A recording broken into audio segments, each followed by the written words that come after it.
بسم اللہ الرحمن الرحیم۔ حضرت ابو سعید خدری رضی اللہ عنہ کہتے ہیں کہ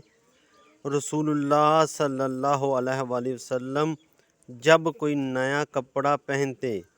عمامہ، کرتا یا چادر لیتے تو اس کا نام لے کر فرماتے: اے اللہ، تیرا شکر ہے کہ تو نے مجھے یہ کپڑا پہنایا، میں تجھ سے اس کی خیر کا طلبگار ہوں، اور میں تیری پناہ میں اپنے آپ کو دیتا ہوں اس کپڑے کی برائی سے اور اس کے مقصد کے برے پہلو سے جس کے لیے یہ بنایا گیا ہے۔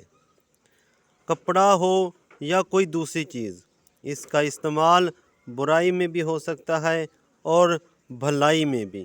مومن کپڑے کو بھی اللہ سبحانہ و تعالیٰ کا انعام جانتا ہے اور اس کے ملنے